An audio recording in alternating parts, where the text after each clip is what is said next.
Here we are all again. I don't know what to talk about. Jumanji's coming to the UK.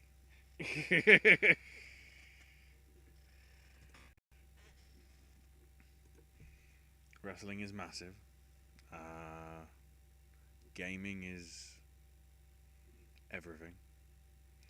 I feel this film just encompasses like everything that is this channel. That's probably why Owen picked it. No, actually, the reason I picked it, and AJ knows this, is because my go-to, my whole life, has been Scream. It's my dream role. I want to be Ghostface more than anything. Maybe next year, fingers crossed. But this has always been a movie that I have connected with since day one.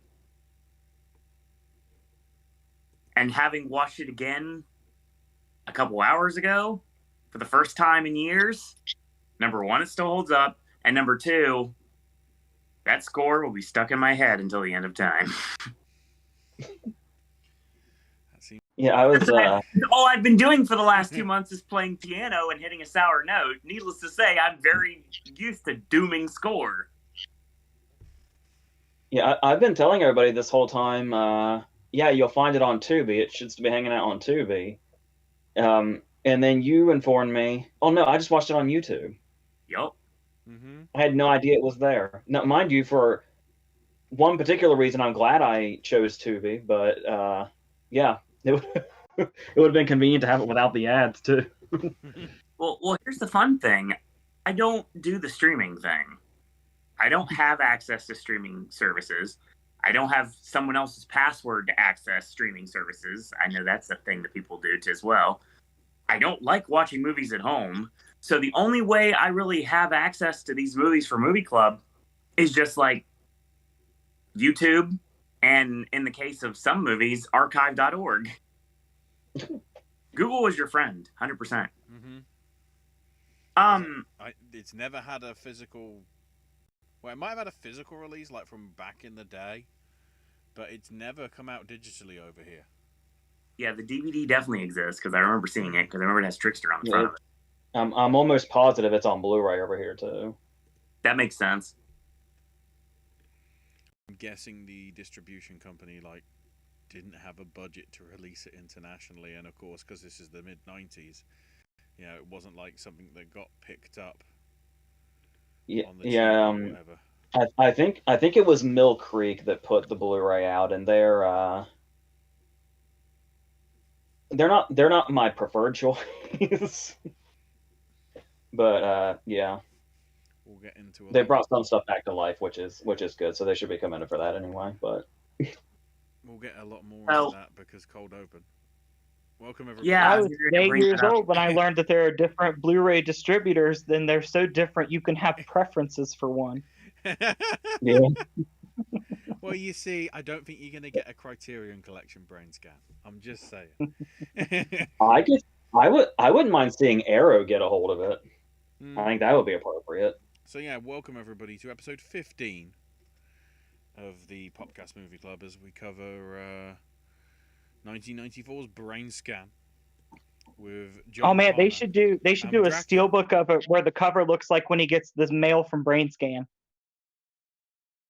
Oh, that'd be fun.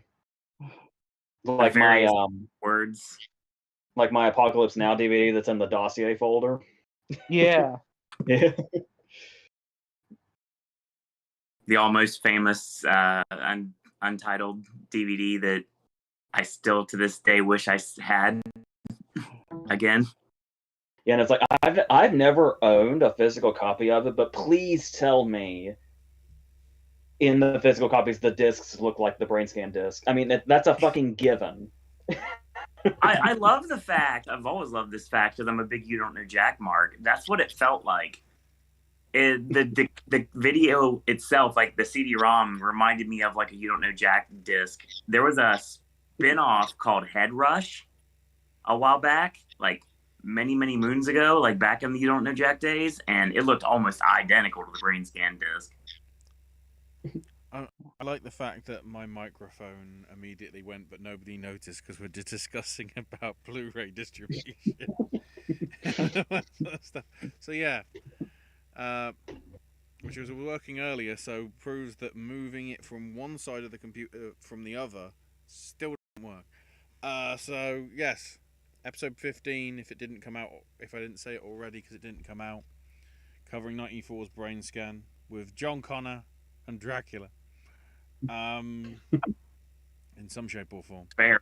Hello, I'm Ashley. I am the MC compare thing for this. Joining me as ever is AJ, Yes. Chris, Hello. and selector for tonight, Owen. Yeah, I'm back. I don't know how I'm gonna be much. I'll be back, but I should be okay. I guess we'll see what happens. There's a lot of craziness coming in the next couple weeks. Unfortunately, not in the way that I'd like it to be, but hey, there's always next year. 'Tis the season, after all. So, I do want to state real quick before we get started, I want to issue an apology to the people that were watching the Oscar predictions that I have went down in history missing my first one that we last did. No, it's not because I had to eat a lot of crow with my predictions. Oh no, the reason I missed it is because I watched Till and Tar in that order. That was a very long day. And plus, it was my only night off. I had a 6-day work week because we were super busy because of the event, which just finished up last night, actually. As a matter of fact, speaking of holiday events, yeah, I just put in Mardi Gras audition at about 4:30 this morning, so that's already done. So now the wait continues to see what the next mission is going to be. Feet don't fail me now. So yeah, I've been kind of busy for the last couple of months, tickling the ivories as someone who may or may not be a birdie of Spirits of the Coven. And yeah, had a great time. So, saw a lot of really awesome people come through, a lot of recognizable faces. We'll put it that way. That's what I'm going to say for this point. And at the end of the day, it was a great event. And hopefully, if you had a chance to check it out, you liked it. And if you didn't, get yourself down to Orlando for Halloween Horror Nights 32 next year. We just announced Chucky is our first house based on the new sci-fi television series. So yeah, looking forward to that. Maybe I'll go back to my Bocephus Harry Doyle roots very soon. I guess we'll see what happens. But yeah, my apologies for missing the Oscar predictions. Unless something drastic happens, that shouldn't happen again. I don't know how well I'll be here for like QAs and stuff like that. Like now it's officially called Pop the Question. But the thing is, Movie Club should be moving forward with that and everything in between. So yeah, I wanted to apologize for that and thank everyone If you for want to be watching. a character in the Chucky house, you just need to be a Liv Morgan fan after what happened last week. Wow. I don't watch WWE or its subsidiaries. I'm sorry. I love the fact that like if kids wanted to see Liv Morgan, they just heard a load of fuck from Chucky. So yeah, I do see Brian's in chat right away. Brian says, how do I feel about this movie? Well, I'll say, like Penn and Teller get killed, asked why some critics didn't like it. I will say it's just fine. Well, that's a step in the right direction for what you said about Penn and Teller, Brian. Yeah, the first thing to mention is some of the surprising credits behind this. Because it's written by Andrew Kevin Walker the year before Seven. Yeah, I mean, and if you look at a lot of Owen, if you look at a lot of what Andrew's like done as well since, Sleepy Hollow, it's a lot of 8mm. He's doing the new David Fincher one, which we don't know a huge amount. He was script doctor on like Event Horizon and Fight Club. Yeah, he's been busy, and it all started from Brainscan. And and do you know who the director of Brainscan is? Well, I've got the wiki in front of me right now, and I'm seeing it's John Flynn. And that name does not ring a bell to me, but as I look at it, yep, nothing comes to mind. John Flynn is one of Tarantino's favorite directors. Oh, interesting. Mainly for a movie called Rolling Thunder with like William Devane and Tommy Lee Jones. Mhm. But he cited him as like not only one of his favorite directors, but like a big influence. Interesting. And I kind of, you think about that, I kind of love that this came out the same year as Pulp Fiction. It is very strange to think about this movie in 2022 and the fact that it really, and I said this before we even started this, when AJ and I were just kibitzing about everything, about doing movie club and everything. I knew this was always going to be my October pick, and AJ knew this was always going to be my October pick. But at the end of the day, it's weird because this movie was so far ahead of its time as a concept. Yeah, because that, like, I'll generally say that I thought it was, decent, but there's enough like things in here that I've seen done better since. Yeah, can you imagine it done now? Yeah. Well, the problem is we have, and then it's like crap like Serenity and Gamer. It's like they've overthought it, but that gamer slander aside, I do just we like Gamer here on the network. You I must do just want to say that I kept thinking the whole movie, and I couldn't get my mind off of it. If they should decide to remake this movie, if they don't cast Glenn Howerton as the trickster, then I don't want any involvement with it. Oh, absolutely. The face structure is like identical. It's weird. So, as with a lot of movies growing up, this is not a movie I watched in a theater. I guarantee this movie probably never made it to a theater close to me. Maybe Town Square, possibly. Maybe because I did watch Amos and Andrew in Town Square, so it's a random movie. It probably could have ended up there. But I found this on back in the day. We all would talk about the Chip Douglas thing from the Cable Guy, where if you slip the guy $50, they'll give you the movie channels for free. Well, we had one of those cheater boxes. My whole family did, and I remember watching Brainscan for the first time on one of these pay-per-view channels, and I just loved it. I thought it was a great concept for a movie, and I wasn't a horror guy at all. But it seems like Scream and Brainscan were the exceptions to the rule. And then later on in life, weirdly enough, the Rob Zombie movies ended up being like the exception to the rule too, and then the Saw franchise, and then I started to gradually get into more horror, but not like the traditional stuff that most people grew up on, like the Freddy, Jason, Leatherface stuff. No, I always gravitated towards the odd stuff. So you'd say that this was basically your foot into the door to the genre, then, to some extent. That's debatable, but I would say, yeah, probably, because like that was also in the action pay-per-view days of like Leprechaun and Candyman and Dr. Giggles and things like that. Mm-hmm. And like these are all like obscure horror movies, but and Brainscan is too. But it's weird because I didn't really connect with the traditional horror. I connected with the stuff like this. Mm-hmm.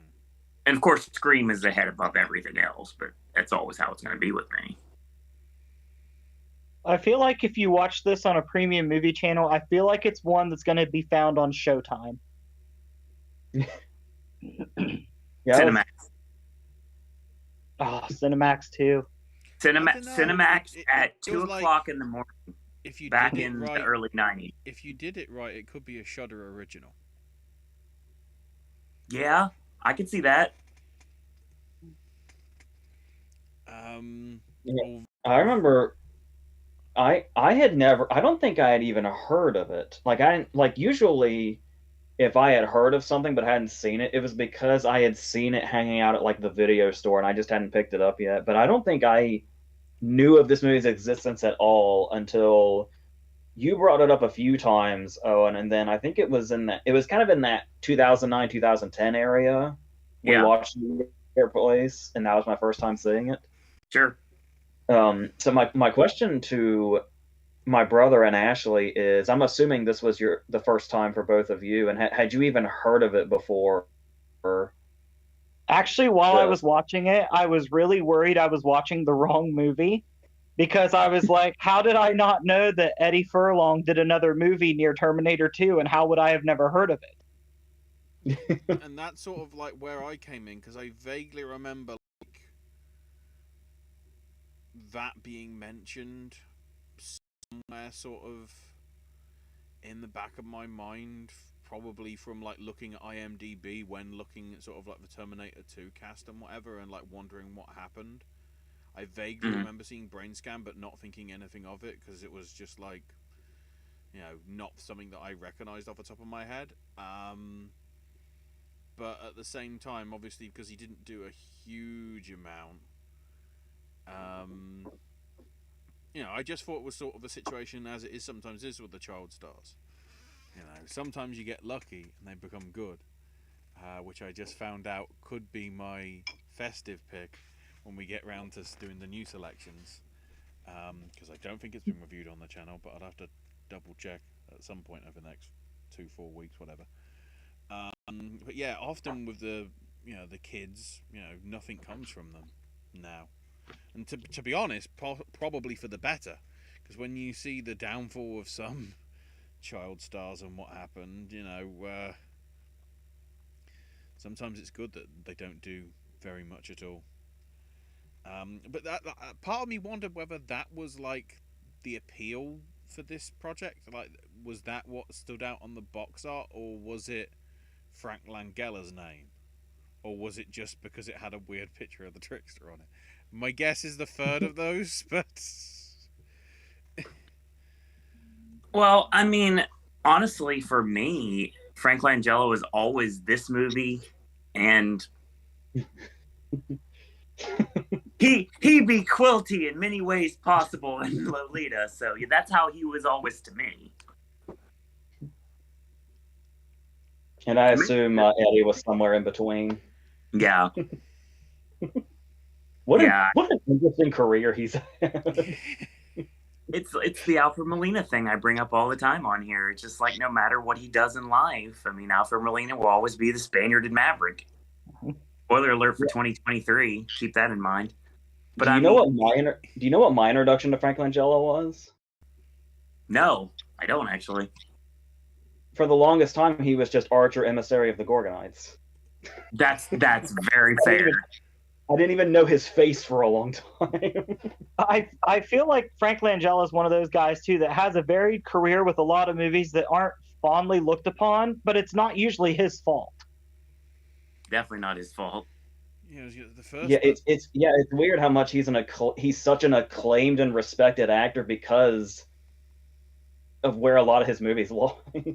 The first I recognize him probably would have been Good Night and Good Luck and Superman Returns. That's fair. I hadn't seen the '79 Dracula. I just knew of like Christopher Lee and Boris Bela Lugosi, and then like a few weird ones. So yeah, I just learned the other day that there's a Dracula movie where Jack Palance plays Dracula. Yeah, that was the other one I was thinking of. Somehow I know that one exists. But it's on Peacock. That I mean, no disrespect. That sounds terrible. I mean, it's all right. I just want a scene of him grabbing Renfield and saying, "You are my number one guy." God dang it! That was coming. Never failed. Never. It also does seem weird as well that he's in Brainscan and like some of these other sort of like straight to video stuff from sort of 80s and 90s esque. But he also has. Let's not forget he's in Masters of the Universe too. He also has a Tony for playing Anthony Hopkins' character in the stage production in Broadway of The Father. Oh wow! Yeah, I forgot. Masters of the Universe is probably a lot of people's go-to. Come to think of it, it's not one of mine, but. See, he may have been Skeletor, but he didn't have that voice. So he is. See, it's It's in these cases that I recommended to you, AJ, that you do a series of like actor retrospectives, because the Frank Langella one would be fucking fascinating. That would be fun. Yeah, I've thought about doing it for like directors, but actors would be so much more wild. Well, you know, if you ever decide to do it and you do one for Nicholson, I'll be there. Yeah. Speaking of Nicholson, I found out there's something in my collection that I'll never have because I don't make this kind of money. But apparently, on an episode of Antiques Roadshow, his suit from the original '89 Batman movie just went on auction for £150,000. Like the actual thing. It's his suit from the movie. They authenticated it and everything. £150,000. Ironically enough, I found out the other day I could buy an '89 Batmobile street legal for £151,000. So every time I hear these prices, a part of me thinks that should probably be less, but then a part of me thinks that should probably be more, and I never know which is the right one. The one thing I'm sort of like, oh, that's where I recognize the voice from. Ah, I thought I was like, I vaguely know this trickster, and I don't know why. And having looked him up, he is Sander Cohen in the BioShock series. Like one of the key sort of like significant characters in the first game, and then shows up again as DLC in the third one. That's probably why I recognize him, because you wouldn't recognize him from his face. Fair play to him to going under all that prosthetics and everything for the look. Am I the only one that got the vibe from the trickster of Maurice from Little Monsters if he turned heel? I literally wrote that down.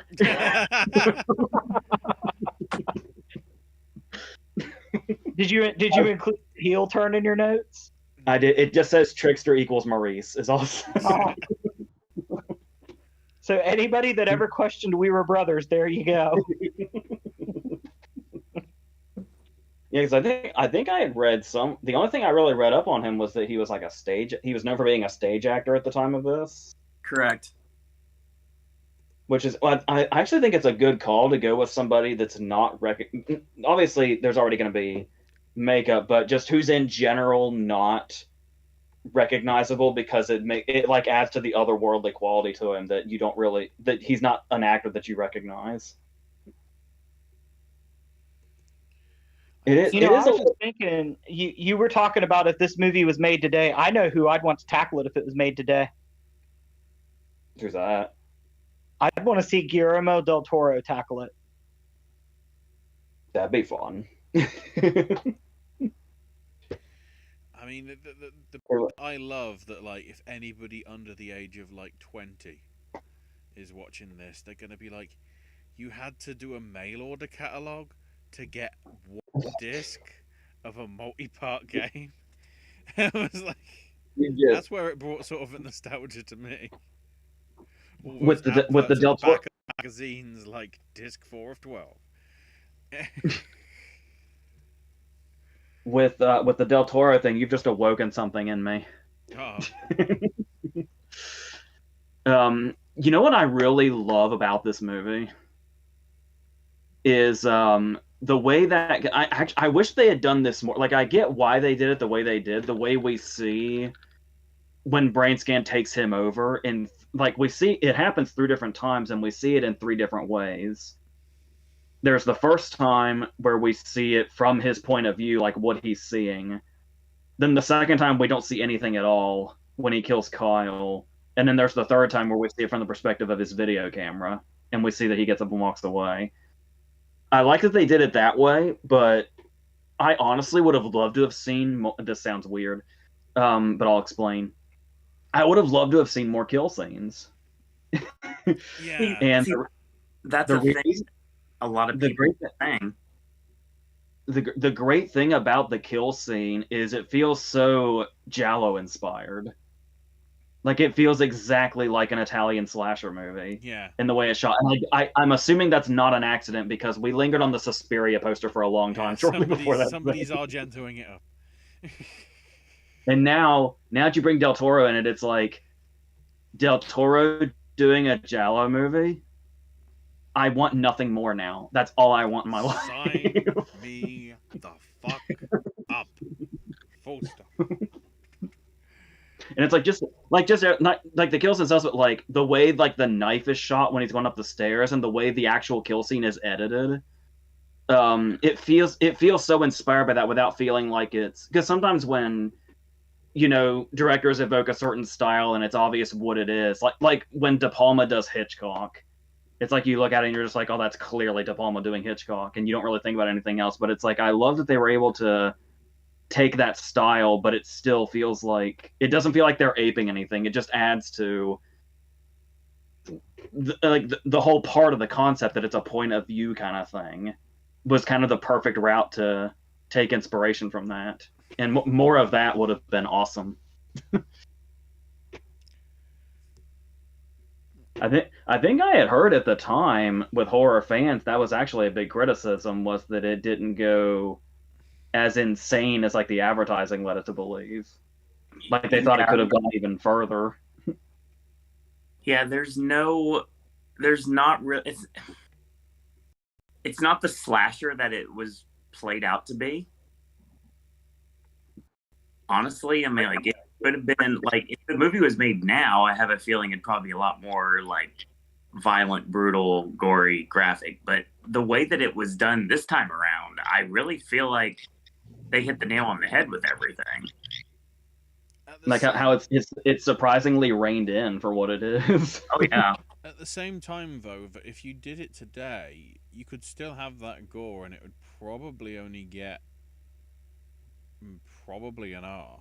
It wouldn't go adult.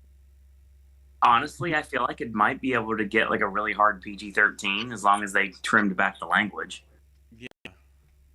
Oh, that's what I wanted to talk to you about. Did anybody else watch it on Tubi? Did you have the captions on? Oh no, there's No. captions on Tubi. I don't know how this happened, but the movie on Tubi is uncensored, but the captions are the censored version. Oh no! No. So when he says, like, there's a moment where he says like "fuck," and it just says "jeez." Like, and there's says I kicked ass with time to spare. It says I kicked butt with time to spare. But my absolute favorite one was when he walks into the room and the trickster's eating like the raw chicken and he's got all the food laid out. And Furlong says, "Son of a bitch." But son of a bitch's caption is just slob.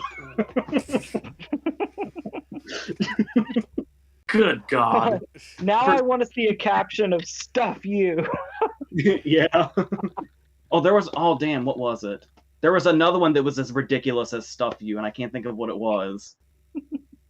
But one that kind of confused me, though, was that they kept censoring "son of a bitch," but when Kyle said "bitchin" at the end, it said "bitchin." So I guess when it's an adjective, it's different.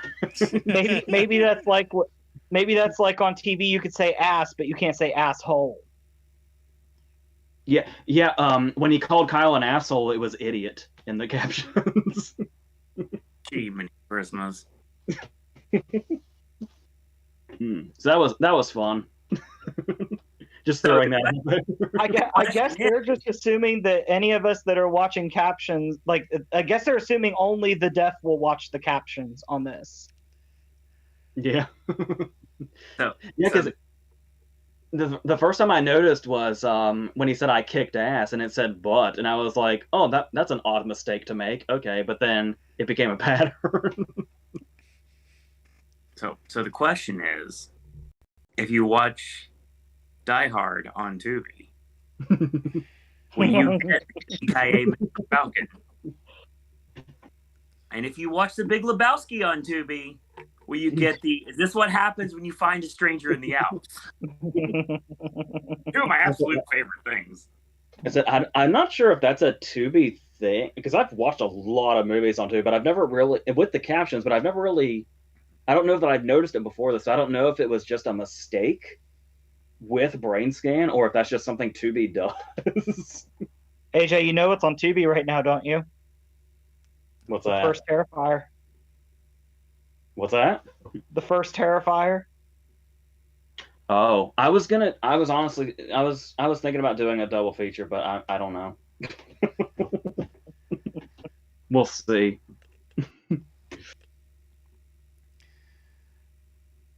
Yeah, it's How I mean, the soundtrack. how do we? The soundtrack was pretty good though. Yeah, Like, White Zombie and Primus in the 90s. It was yeah, perfect. I recognize them, and like the other ones, I don't like. Looking at the names, I don't recognize them, but I vaguely hearing them like somewhere in like 90s media or something.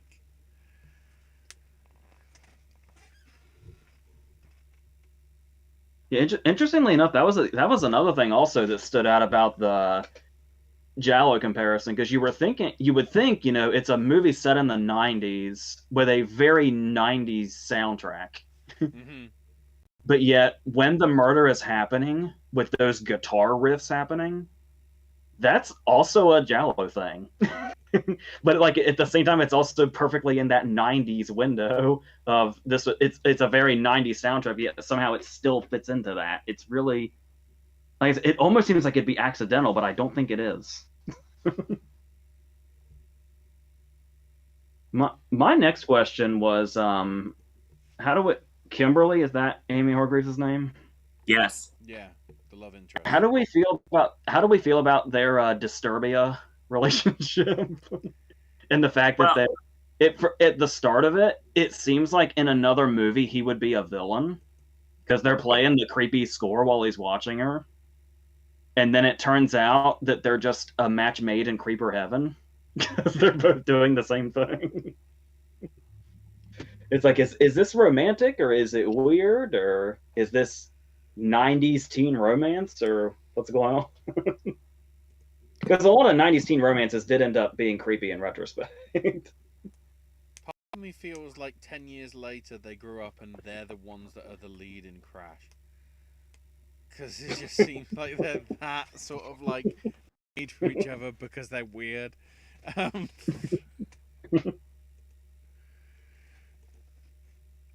know. It was sort of an interesting like twist, and not, it was sort of very. I mean, you just say Disturbia, I go the OG like Peeping Tom style route. Although, to be fair, she wasn't trying to murder people. If you went into this movie blind, if you went into the movie totally blind, you would think that's where it was going. Yeah, like you think there's gonna be more, murders than there is. But then, of course, like the question is, because like we have the pivotal bit, obviously, where he gets shot dead, but then wakes up and it's all a fantasy. Is that like Kimberly is, or is that like the weird crap that the trickster's trying to play or something? Oh man, it does. The ending does bring this whole thing of what's reality and what isn't. Yeah. Well, think about it from the perspective of when everything is over and we've experienced it all, and Kyle's downstairs and he basically says, "I've been trying to call you for an hour." You're telling me that all of this, everything in the movie happened in the span of 1 hour. Yeah, it's like the Inception thing. Yeah. When you go to sleep and then everything runs on different time. Wait, so Christopher Nolan was inspired by Brainscan? I'm okay with that. Spread Well, that news, internet. Let's go. I mean, like I said, you'll never know where you find inspiration. We did just start off this video by saying that this particular director was a big influence on Tarantino. You know, now I want to know if when he says that he's been trying to get a hold of him for an hour, I want to look back and see if an hour of movie time passed. Oh, you mean That'd like, be- see if the clock. That sounds about right. But by the way, while we're on the topic, there's something else I'd like to compliment this movie for. Go ahead. Shout out to Kyle. That guy is a great fucking friend. Tell me about it. It's like you almost get cynical because at the very start he's like, "Hey man, buddies forever," and that's their thing. Like that would not be anybody's thing at that age in that era. The one But- bit that did get me at the start is when they're having the phone conversation. It does honestly feel like the two sets are together, and he's just like supposed to be on the phone at one end, and he's just shouting it across the room because it's that echo, like he's still in the room. That would have been a great reveal if that was actually the case. I also love that even when they're feuding, he went all in because he literally went back up to the door, rang the doorbell just for the door to be answered for him to flip the double birds and leave. I want so badly to do that to somebody. Well, the next time you're at my house, you can do it if you want to. I want to see that. I want video footage of this. Yeah. But yeah, I mean, and that's the thing too is like they're doing the buddies forever thing, and it's like it's a horror movie, so your first thought is, well, he's dying. But the thing is, first off, apparently not in the long run. But Yes, but no. yeah, but the fact that like even while they were feuding, he did the petition for the horror club, and he was like constant concern. The only thing that I thought was weird was, did I see correctly that Furlong has a picture of Kyle on his wall in his bedroom? He does. I was like, I love their friendship. That's a little odd to me, but you know. See, it's funny because obviously Ashley, that's an impossibility, maybe someday.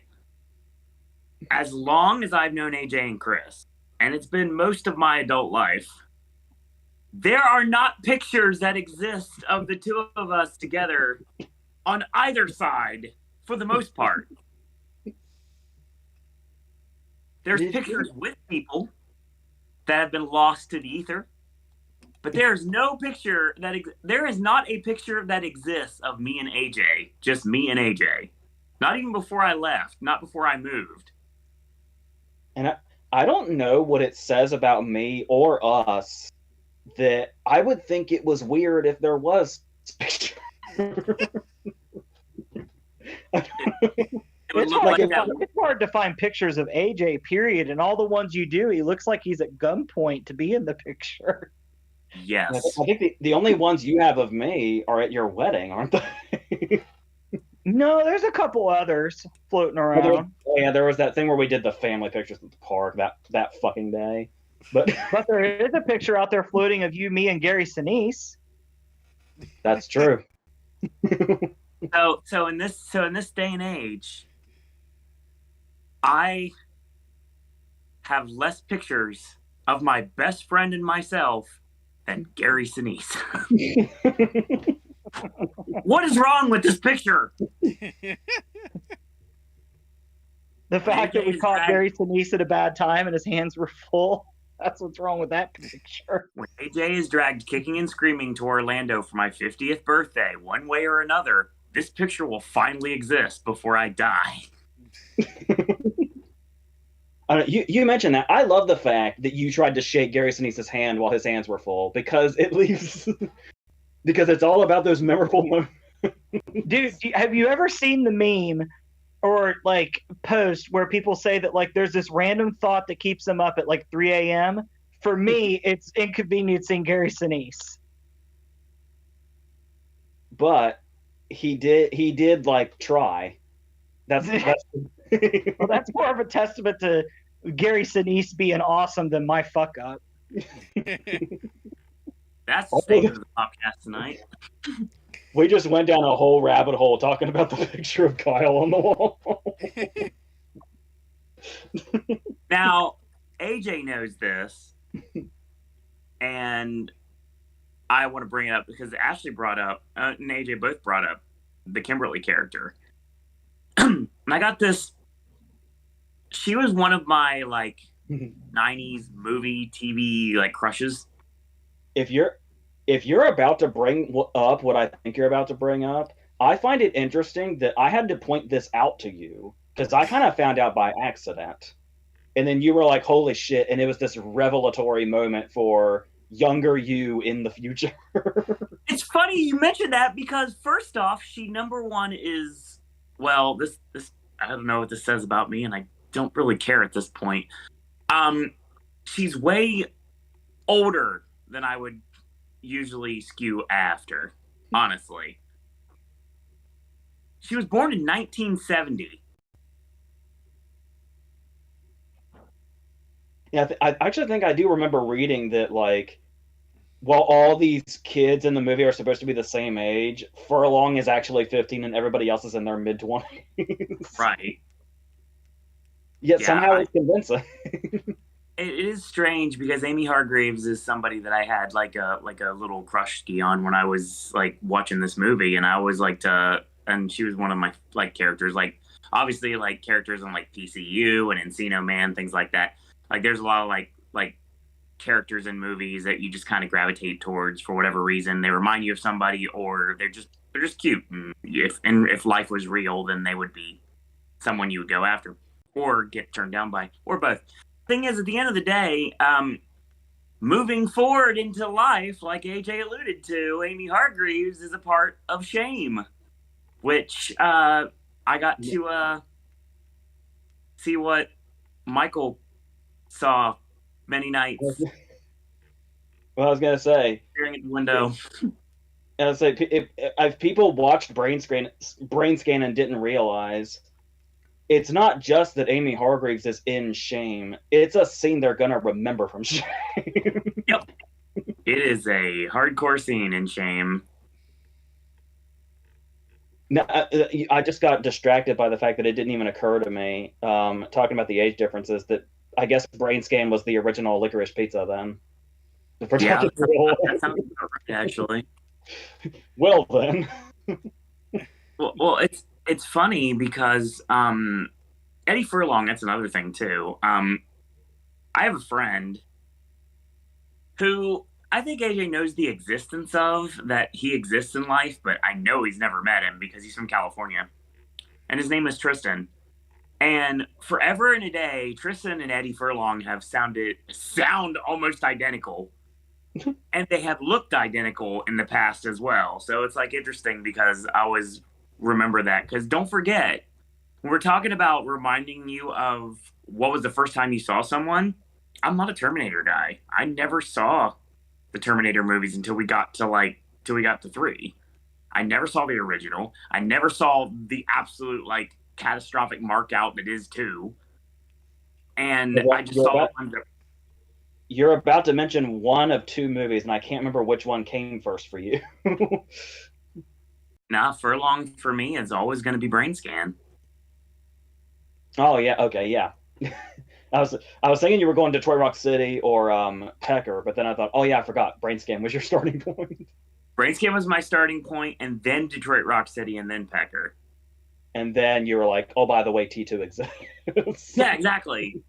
And, honestly, again, potential possibility for 2023, I've always really enjoyed Detroit Rock City, and we've never really talked about it on this channel before. So keep that in mind. We'll have to talk about it. We'll have to talk about it after Paul Dano gets his Oscar nomination. You damn right, my friend. You damn right. Hopefully Monday. Fingers crossed. I've got a question for the panel while we're on the topic of Furlong. How do we feel about his performance and him as an actor in general? Oh man, I wondered if this would come up because while I was watching this movie, I was like, this dude not that skilled. Did you like the scene, like when he reunites with Kyle, and he's like, "Hey, I missed you, man." I was like, I don't buy that. That dude in your mind 5 minutes ago was murdered. It's not. I They- missed you, man. It's holy fucking shit. I feel like I haven't seen you in forever. Would you like to know who agrees with you? Who? The director. Correct. He went on record as to say he was talking about the movie and what he wanted to do with it, and how the main thing that drove him to the movie was the character of the trickster really interested him, and he wanted to bring him to life. And then in the same sentence or in the same paragraph, he said something like, "I'm not an Eddie Furlong fan. He was a 15-year-old that can act, and we had to slap him awake every day."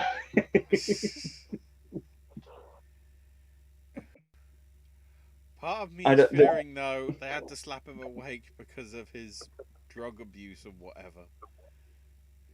Because, you No. know, going for, like, who knows what substances he may or may not have run into, like, on the music video for Aerosmith's Living on the Edge, or Pet Sematary 2, or all the... Was Eddie Furlong in the Viper Room crew? If not, he was kind of like you'll get this reference. He was kind of like the Louis Piccoli. Mm. But I guess we should throw out there really quick. Lately, when you see videos on YouTube of him like at conventions and stuff, he seems like a very nice dude that's got his head straight now. Right. But yeah, the thing that always comes to mind for me is the I don't think I can see Edward Furlong's face without thinking of the line in T2 when he says, "She's gonna blow him away." And it's like, I feel like that kind of sums up. I feel like he handles the last scene of T2 pretty well, because that's like a big emotional scene. But it's almost like maybe they had to do it by saying, "So Eddie, we're really gonna kill Arnold, and we need you to sell it." it almost seems like he's better at big scenes than he is and big emotions than he is at acting natural. I feel like it's acting natural where he kind of like he doesn't know what to do. Well, he'll never work for Tarantino then. So that's why Uwe Boll cast him in a bank heist film from like a decade ago. Now, it's been a while since I've seen it, but does this ring true for American History X? What about it? Like, if he's any good in it? I don't remember him having a bad scene or line reading that stands out to me. He plays off really good with Edward Norton, and they actually play off each other very well for somebody that's not the strongest of an actor. So I feel like he kind of got pushed further, kind of like how Alan Rickman pushed Jason Mewes in Dogma. Yeah, because there's not a false note in American History X. So if he fucked up, we would have noticed. I think. Absolutely. I think, from what I hear, if he would have fucked up, Edward Norton would have told him. Speaking of another Popcast Movie Club pick for 2023, I keep that in mind as well. I'm not talking American History X. AJ knows what I'm talking about. Yeah. I wish I could swap my movie club pick, because I just watched one the other day that I'd love to talk about. But if we wait till next, it's going to be way out of season. So I'm wondering if I can propose the first switcheroo, Hang on, I'm trying. since mine was last anyway. I'm trying to look in the calendar. Oh, I'm looking at the wrong month. That's great. Well, we have got Friday the 13th of January. So in and around then. Then again, we'll be busy enough then with all the award stuff. So we'll see. I was just looking to see when like the next Friday the 13th are coming up, like, and when that's possible. There aren't too many next year, by the looks of it. Oh, there is a Friday. No, the I 13th don't of mean in the October. sense. That'll be I don't fun. mean in the sense of horror. Like it trends horror, but because of the, we'll call them overtones in it, I really think it's nicely timed with what's going to happen next week. Ooh. Okay, we'll leave it as vague as that. To the chat. Bri briefly asks Owen Yes, how ask the chat if I'm allowed to do a switcheroo. I mean, considering it's Pee-wee's So- Big Adventure, I sort of don't want to say no. I want to say no because I'm looking forward to that. Pee-wee's such a good choice. I feel that's a good choice for Thanksgiving or around that time. Brian asks you, Owen, how were Tara and Till in your opinion? I'm probably gonna get a lot of heat for this, and I don't really care. Till's really good. Till is really good. It's very uncomfortable and very unnerving in all the right ways. Any nominations it gets is extremely deserved. I kind of feel like it may not be as appreciated as it needs to be, and when we get to award season, but I don't know. I guess we'll see. Tar, I couldn't get into it. It very much. It was like I was tapping the wrist many times. It's way too long. I wish I could have got into it like others did. I just don't see the enjoyment. I need to watch it again just to verify that I wasn't like sleeping through it all, because I'm sure I did at least a little bit, because it was one of those like I couldn't get into it. It looks brilliant. The cinematography is amazing. I love the way it's shot, but I can't really say anything good about it, honestly. Brian also says, real quick, last 2010 movies I've seen: Last Days in Vietnam, Inside Job, Embrace of the Serpent, and Wasteland. The free documentaries being available on YouTube now. And then back onto the Brainscan stuff. Before I watched Brainscan, I thought it was going to be a rip-off of Cronenberg's Scanners. Great film, by the way. I'm surprised you didn't sort of, with the whole sort of screen aspect, it seems like, Videodrome might be the easier link. Yeah, that as a comparison. Yeah.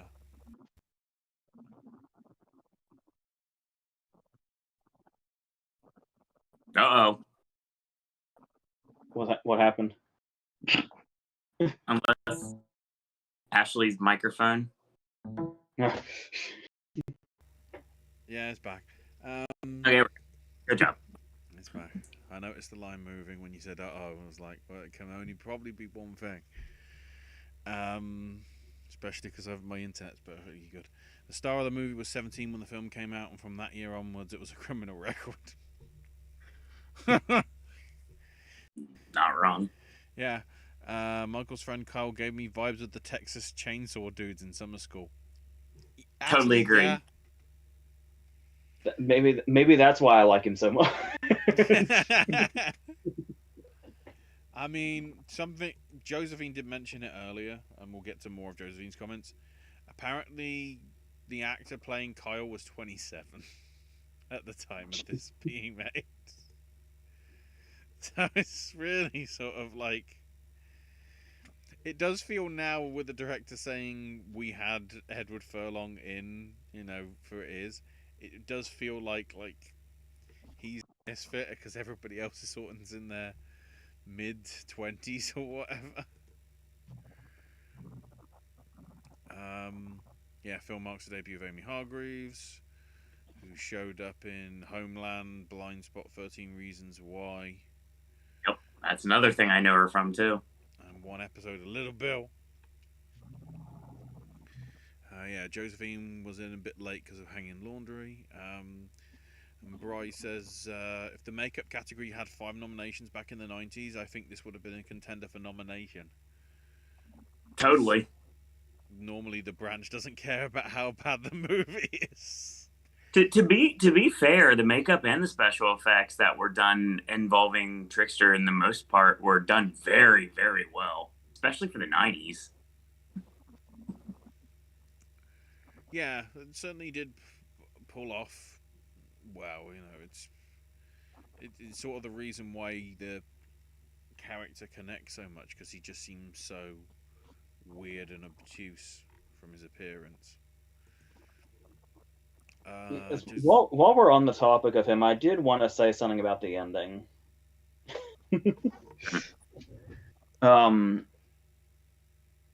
Now, The idea is that he gives Brainscan to the principal, and the chain will continue, Sounds like it. probably ruining the principal's life, if not getting him killed. Certainly. But the thing is when Brainscan takes you over, you murder people. Michael seemed awfully confident that he wouldn't be the murdery. Where it's like kind of like The Ring scenario. So the principal goes after the horror club one person at a time. I did want to shout that out also. I actually do like the whole concept of like the horror club and them watching apparently the actual movie is the Dracula saga. But in the movie it's Death, Death, Death Part 2. And I do like, and I love the way the principal comes in accompanied by the score of the movie within the movie. And they open up a whole discussion there. A discussion that we should be having here. And it's funny that that's a movie club coming into this movie club, because obviously, especially since October just ended, you've seen all the fucking videos I did and the ones I've still got to do, and the ones I'm sure everybody else watched over the month. The big question the principal asks him is, why do you watch these? And it was like, oh shit, the principal's talking to me, I think. It's breaking the fourth wall without doing it directly. And it's like I've got the answers that the movie has about that question kind of scare me about myself potentially. It's like, how accurate is the movie? But there's also the idea of when he says, how about now, to keep you out of trouble, you bring the movies to me, you're going to show the movie club, and we'll see if I deem them appropriate or not after I watch them. And it's like, there's two different ways this could have been really exciting. It could have been like, oh man, I'm going to like make this principal a horror fan. I'm going to introduce him to so much shit knowing he's going to watch them intently. Would you do that, or would you just troll him and give him Society or something? Because I think I'd want to educate him. I'd want to actually like get him to appreciate horror and show him the stuff that's not so. I know the point is that Michael's into like, you know, the really gory shit, but I feel like there's a way to like. Part of me feels like I'd want to show him the man they could not hang, and then immediately after present Saw 1. And I'm like, you see? Also, is there a connection between what Brainscan does to your mind and the close-ups of the Three Stooges footage of them receiving like a lot of head trauma? Was there something there, or was it just? Well, this is my second movie in a row pick for Movie Club that's had something involving the Stooges. So there you go.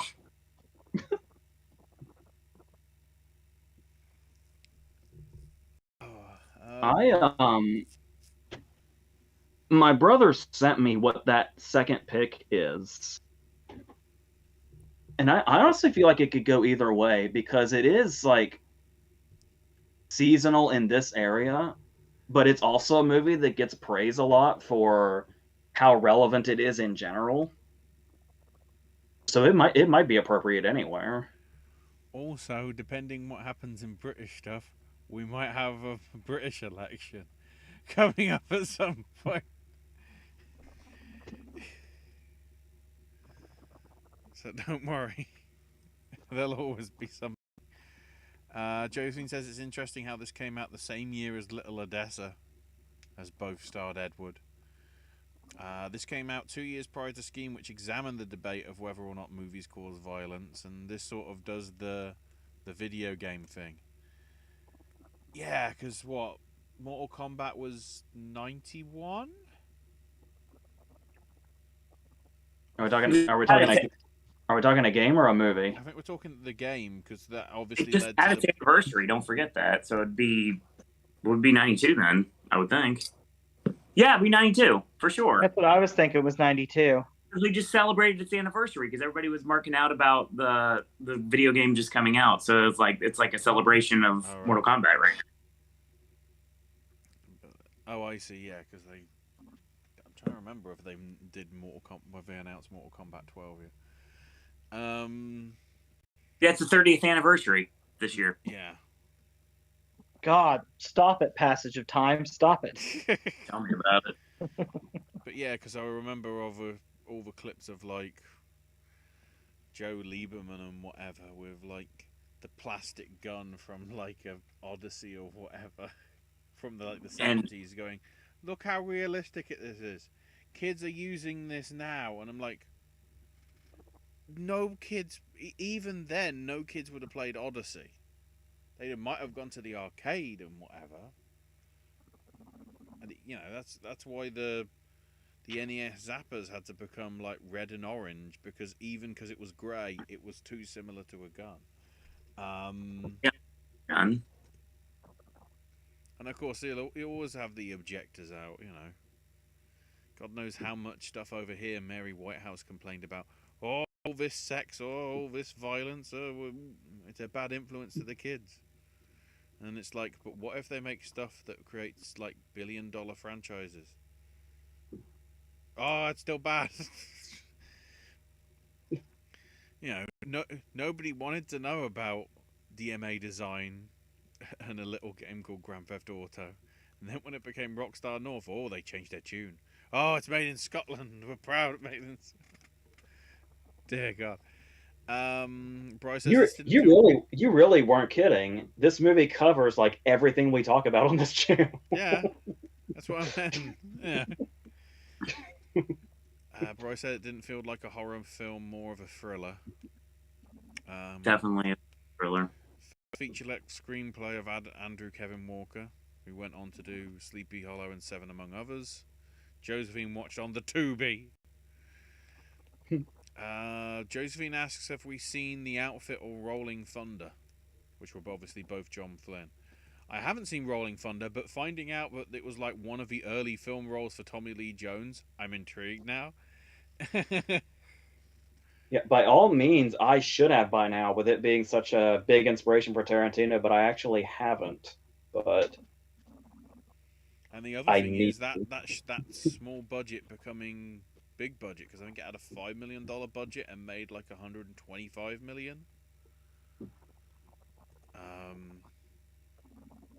That really did well. Josephine there mentioning about Edward being, quote, a 15-year-old kid who couldn't act. You had to slap him awake every morning.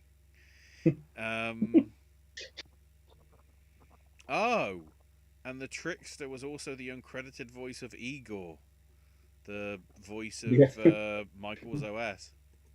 See, that's the thing I loved about this movie when I watched it the first time. I was like, Igor was like the greatest thing to me when I was growing up. I really wanted something like that. Like now, we've got Siri, we have Alexa, things like that. But like at the end of the day, it's like this was the beginning of it. Igor, dial this number. Igor, dial, and of course the pictures would come up like it's AOL Instant Messenger and everything like that. So it's like the original America Online. That's what it felt like, with the discs that you got for free, with the free minutes. Yeah, since I hadn't seen it in over 10 years, and it came out in 1994, I do remember having this brief moment where right at the beginning we see him controlling everything with his voice, answering the phone and doing all this stuff, telling you what to do and all that. My first thought was, wait, was this set in the future? I don't remember. If we're talking at voices where you least expect them. To me, it's always Mattel Electronics present Bomb Squad. the voice module on like the Coleco Vision, I think whatever it was. Seeing that in the Angry Video Game Nerd thing, and like the B-17 bomber and all that. B-17 bomber. Yeah. Yes. With the sort of Stephen Hawking like style voice, because that's all it could modulate. The damn thing never worked. The span of 1 hour in Brainscan you just mentioned, I felt like that when I was watching The Adventures of Baron Munchausen. We're nearing the end of the film and we go back to where the Baron's finishing the play. Josephine says in both Kyle and Kim's room there is an Aerosmith poster. Forget a grip. Probably a little bit of a nod to the Living on the Edge cameo, probably. Josephine also says the ending. Oh, I didn't even think about that. Josephine says the ending sort of reminded her of Wizard of Oz. I guess in the whole I can imagine. aspect, I can imagine. Right. I can imagine. Go. While we were talking about the fact that the way it leaves it is you don't really know what's reality and what isn't. Right. I mean, given that, you know, the trickster reappears in the principal's office, I'm assuming we're under the impression that I know there's an obvious example of another movie that did this. Okay. I think I'm actually thinking of Jumanji, where everything did happen, and then just when the game is over, time just reversed. Like everything still happened, but then just reversed itself. Is that what we're thinking? Well, you got that stinger at the end where the dog still has the foot in its mouth. Oh, that's right. No, does Andrew Kevin Walker know what the ending of this movie is? Before it showed the trickster in the principal's office, I was getting like kind of an American Psycho vibe at the ending. Oh, like it's just all in his head? Yeah. And he's actually insane. That would have been amazing. Well, like, especially with the whole thing where he and the trickster have the Tyler Durden moment. Yeah.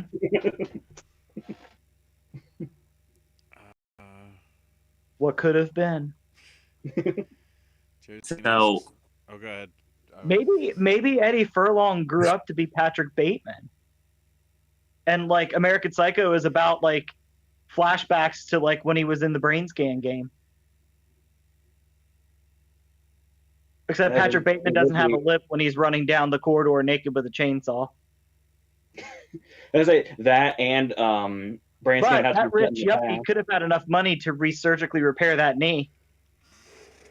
Yeah, and Brainscan would have to be set in the past because it's an American Psycho in the 80s. Damn it. Yeah. Maybe his dad was Patrick Bateman and that's why he was never around. I think we might be getting somewhere now.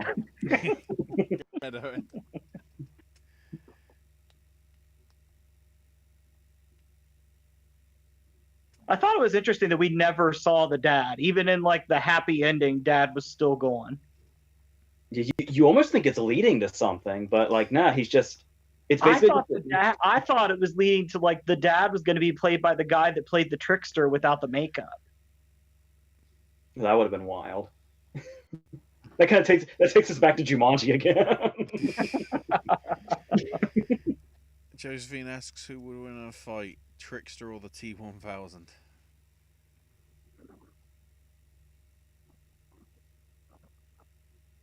Well, the Trickster counts as supernatural, right? Yeah. So, yeah. I'd say that probably gives him the upper hand because, well, the T-1000 is like super otherworldly powerful. He still has like real world consequences. Oh man, what if the trickster Tyler Durden his way into the T-1000? The T-1000 was controlled by the trickster. Now there's a horror movie. I'm not sure how many movies you've mentioned now that don't exist that I want to exist in this one video. But there's, I need my I feel like this happens so frequently now. It's kind of my job. Because I need the Trickster T-1000 movie. I need the Giallo del Toro movie. I just need it all. See, as I said, you know, this film inspired so many films after it, and clearly still is.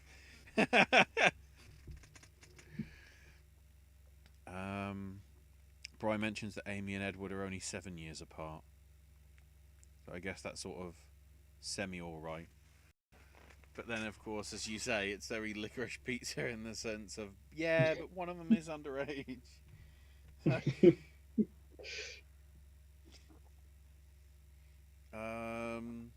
Josephine asked, how about a noir for Noirvember? Josephine, have I got you covered? 2 weeks. Because I'd say it's noirish. Very. Josephine says, I love Tar, but I get it that it's not for everyone. I've yet to see Till, but I intend to see The Banshees this weekend. Having read, like, the plot about it. Oh, my word.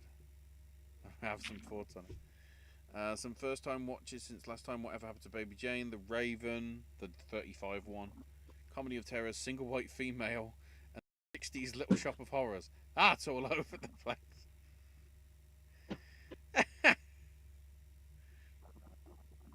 I also finished watching X. It was excellent. If I had interesting things to say about beauty and aging. It mentions Danny Elfman being married to Bridget Fonda of Single White Female fame. Josephine wants to give you some props, AJ, for your Little Shop of Horrors versus video. Yeah. I finished reading Temple Alley Summer, great Japanese children's ghost story novel. I've also rented The Abstinence Teacher by Tom Perrotta. I'm looking forward to reading it. Oh, supposedly, according to trivia, the original plan was for Furlong to merge into the Trickster. But I guess they didn't have the technology to have it look right to sort of like make it. Well, he literally ate him in Kimberly's bedroom, so I mean, they did do that. Trickster being the older Michael, I just thought when I saw it, I'm glad Lightyear did it better. Wow. I can't imagine the sentence Lightyear did it better in any context. Also, while we were on the topic of our future picks, there was something how, brother, you were talking about your pick being seasonal and why it might be more appropriate now, but I will say that even though we're going to be in the holidays area when we come back around, my next pick is just another thriller. So we won't quite get out of this season all the way through the holidays. Yeah, so all in all, you know, I didn't think it was bad, I didn't think it was excellent, but it was certainly serviceable in Brainscan, I would say.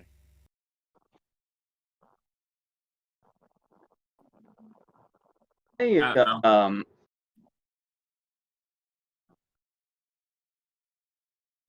I remember liking it, but I think I liked it even more than I remembered. So I am probably I need to move towards getting a physical copy of it, because I could see myself, now that it's like in my head, this is something I could see myself coming back to, like whenever October rolls around seasonally. It feels like it really fits that vibe well.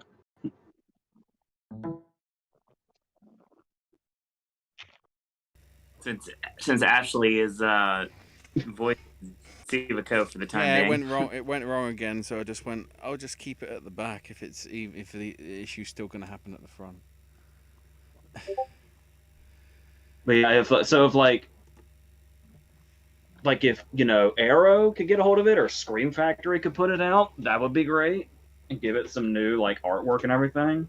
But not the shit on Mill Creek or anything, but whatever holds over, I guess. Just to make it easily accessible. In high quality. I'm seeing it available right now as a Blu-ray. It came out in 2018. In a double feature, I think, with Mind Warp, I think it said. That's one of them. That's the cheaper one. All right. Chris, your thoughts? It's $89 on Amazon right now. Your thoughts, Chris? I thought it was very strange, but I enjoyed it. But I really like American Psycho though, and stuff like that, where it's like, is it really happening? Is it not? Is this person insane? I always like figuring out the different ways that the filmmaker is going to find to explain it, or not explain it. This has me so excited for 2 weeks' time. And finally, our curator for this week, Owen. Give your final thoughts on your selection. I've liked this movie for a long time. I liked it back then. I remember it just like it was only yesterday. I literally watched it today, and it felt like back when I first watched it the first time. Everything hit the way that it normally did. I really was captivated by how it would be if it was done now, and how, like I said before, how it was really ahead of its time. The concept for the movie was way ahead of its time. And we've seen this done to death nowadays, but I mean, it wasn't the first, but it's the first that I remember really making an impact on me. So definitely recommend. Reason why I brought it to Movie Club, like I always bring the movies I like to Movie Club. I feel like everybody on the panel brings a different type of film to a movie club every single time. I feel like I'm usually in the comedic range, way out of that at this point. But I felt it made sense for the month that we're in, even though technically speaking it is the day after the month it should have been in. But it's what happens when you pick. So hopefully everyone enjoyed it, whether they watched it on a streaming service, they had a physical copy of it. And stay tuned, because I got some interesting picks coming in the next months to come. I love the fact Owen says comedic range, because he didn't come to the one that was Who Killed Captain Alex. I'm still upset that I had to miss summer school, because I would have enjoyed that, because I did really like that movie. It was a very fun discussion, too. I'm sure it was. Bryce says Brainscan is on Scream Factory, Shout Factory's, horror wing. $23. Apparently on there. Oh, okay. And Josephine's got the brothers need to put their thinking caps on. A prison escape movie starring Ed Furlong, but also we've got Mark Strong, Aldous Hodge, Mahershala Ali, Jet Li, Ashley Judd, Alana Hyman, Daniel Radcliffe. I'm actually writing something right now that's set in a prison, and I have a character visualized as Mahershala Ali. So I'm not going to be able to get that out.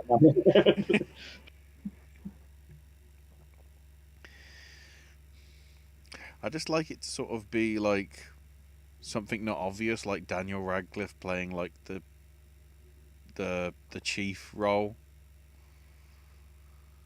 I'd have had Daniel Radcliffe be the squealer, and I would have Mark Strong was on that list, right? Mm-hmm. Mark Strong's the warden. Yeah. It'd be tempting to make him the hardened criminal, but make him the warden. As I was gonna say, you could almost, I could almost imagine Ali as the warden, actually.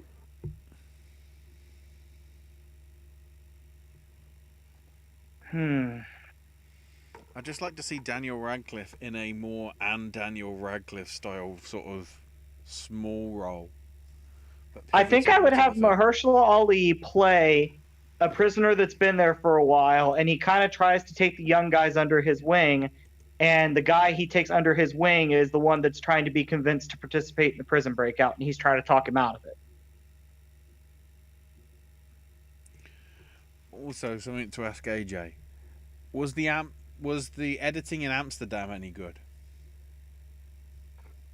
Nothing in Amsterdam is good. Oh, that hurts me to hear that, because I was so excited Brainscan is from about the it. same editor. That's interesting. Yes, he did. What I thought you were. After Brainscan and like doing other things like Fright Night Part 2 and Frankenstein Unbound in the years before, he then went on to Crossing Guard. When And you then, said that, I said that I'm writing something right now about Mahershala Ali in like a prison, and I thought your question was going to be, so what are the odds that Sean Baker's next movie is a prison movie starring Mahershala Ali? no, it was...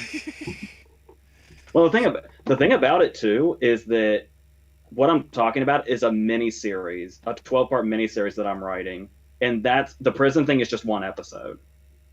So if he wants to run with that, then fuck it. Yeah, Jay I still got Cassidy. 11 more. Jay Cassidy apparently has been David O. Russell's editor in charge since Silver Linings Playbook. Also, though, edited Star is Born and Birds of Prey, so he's been jumping about. Those are very. Whenever it's a weird thing when you see really busy editing like Russell movies, and it makes you wonder how much is the editor and how much is the director. He also edited the infamous Ballistic X vs. Sever.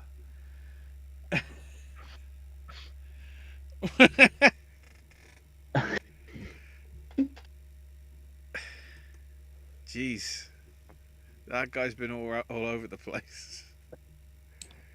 I think the weirdest thing about this is that Ballistic is a movie I've seen more than once, and I can't remember why. Remember how that happened? Is Amsterdam at least better than Ballistic?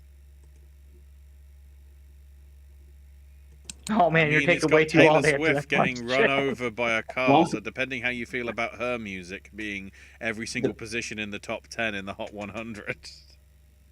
The question remains. The question about that is, what's worse to you, a bad movie or a boring movie? Because Ballistic is a bad movie. Ballistic is not a boring movie. Yeah. Oh man, I think I'd rather take the one that's not boring. Yeah. Yeah. You mean they put Christian Bale in that makeup and it was boring? Bale's good. Well, that's like saying that bread is on sandwiches. Like, Yeah. Not if you're me.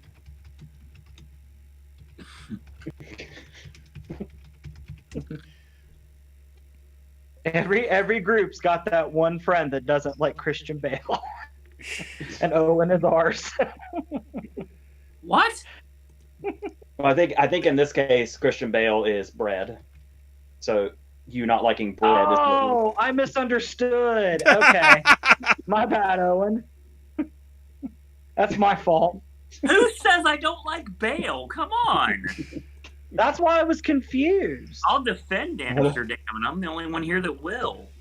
I was just going down this whole analogy road, and no, it was just a misunderstanding. Yeah. Yeah, I misinterpreted. I didn't realize the bread was the issue. Almost always is. I'm just trying to double check. Next film. Yeah, that's what Bri was asking. I'm just checking what its availability is, in other countries, because it doesn't even say it's available over here, which I'm a bit confused about. Because, I own it. Or is it because I own it through that way? So, our next selection, going back to 1970, will be The Man Who Haunted Himself, which appears to be free on Canopy, which you can get on your Roku. I don't know where else it's available exactly. Is it? So it's on. Is that here that it's on Canopy? Yes, I've checked that for America. Yeah. I mean, for all I I saw know, it it's pop up available when to buy. when you brought it up a couple weeks ago. I looked, and that's what popped up. It's available to buy on Amazon in the UK. I don't know how many people we've got that watch over here. I'm trying to see if it's available via other means. Let's search. Okay, Google might be a friend. Although it doesn't look like it.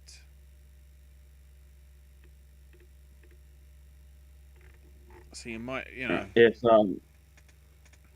If you need it, brother, I can probably give you my Canopy sign-in stuff. Oh, do you have to make an account? You can get it certain libraries. You can get it through your library card, and ours just started doing that like last year. Oh.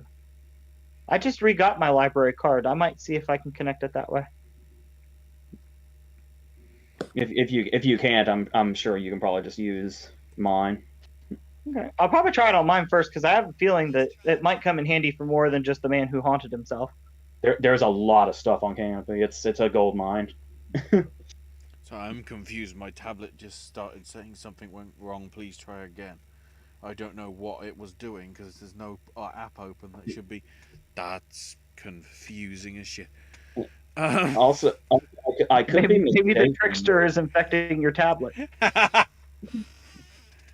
Also, I could be mistaken, but I think Canopy does not have ads as well. So that's a plus. Does your Tubi have ads? Yeah. Okay, mine does too.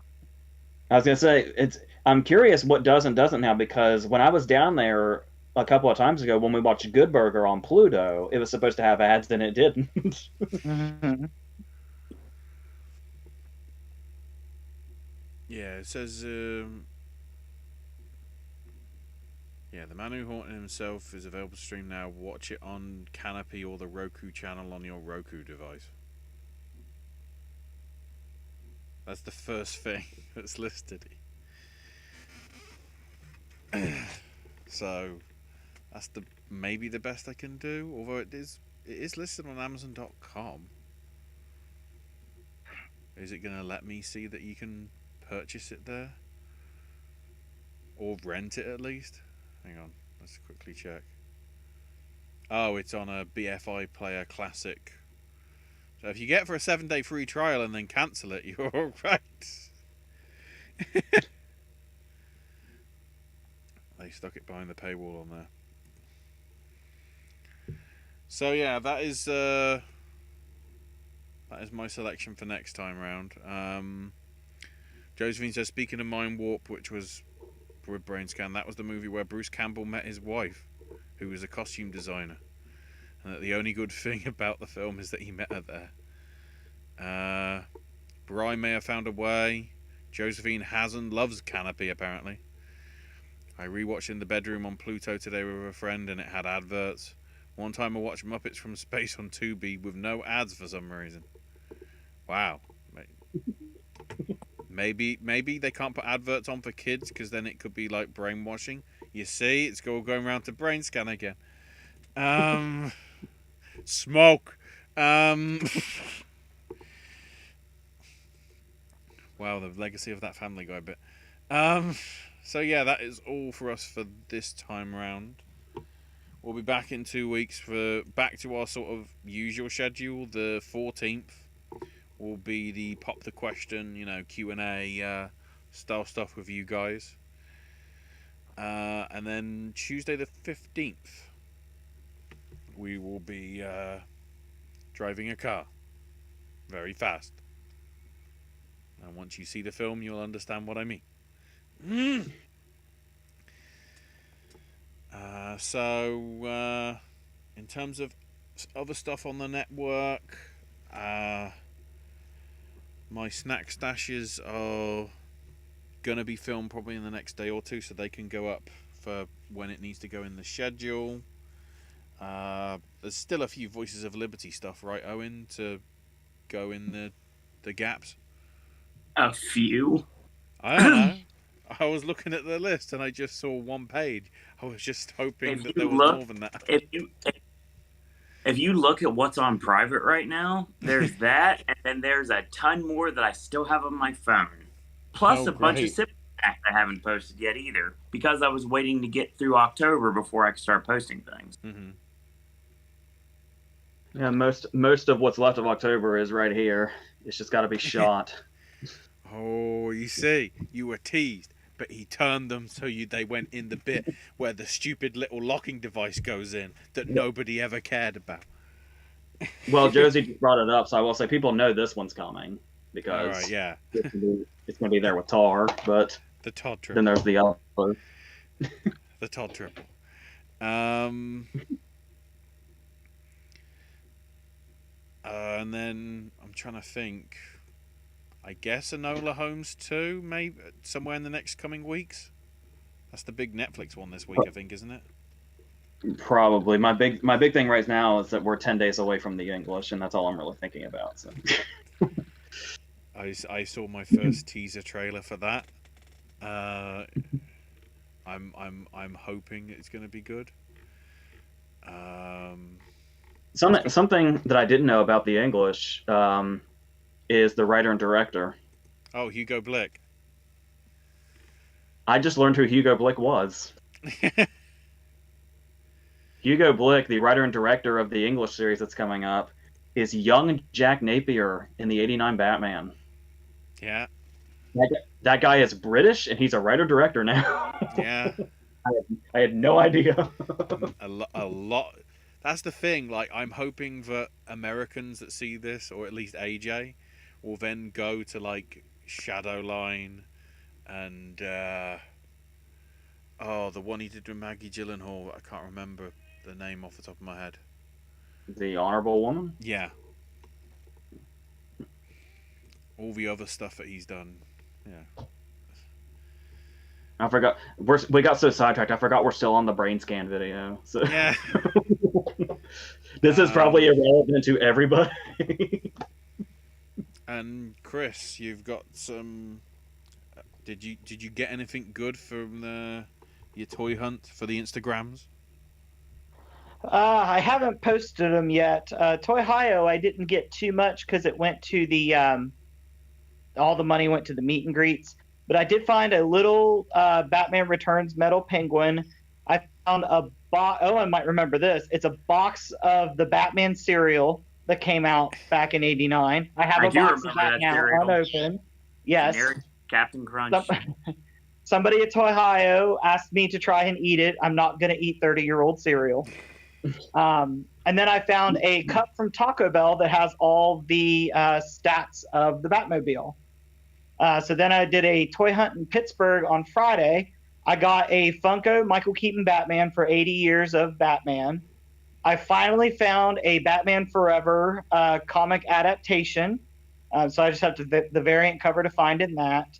And I also found a complete box, the entire second series of the Batman '89 trading cards that were put out by Upper Deck. Have all those too. Mm-hmm. So that will be. And pictures will go up on Instagram probably in the next day or two. I also got an unmasked Mattel DC Multiverse Michael Keaton, which is something I was after the last time I was in Pittsburgh, and they actually had 4 of them this time, and they were $15 cheaper when I saw it the first time. And that can be found at Instagram at Chris Hunts Toys. There we go. I can be found on Twitter at AshesMyNameUK, where I'm randomly talking to Tom Campbell about how Uncle Howdy looks a lot like Mighty Boosh characters. You're not wrong. Hello, Greg. Eels. Also, it just fits with that character. Owen is there with Zero and Disney, keeping you abreast of stuff on the network, also via the Popcast Network Twitter account and everything as well. AJ cannot be found on social media. And what was that thing? Just like Keith Richards, might be detested by Mark Kermode. Who knows?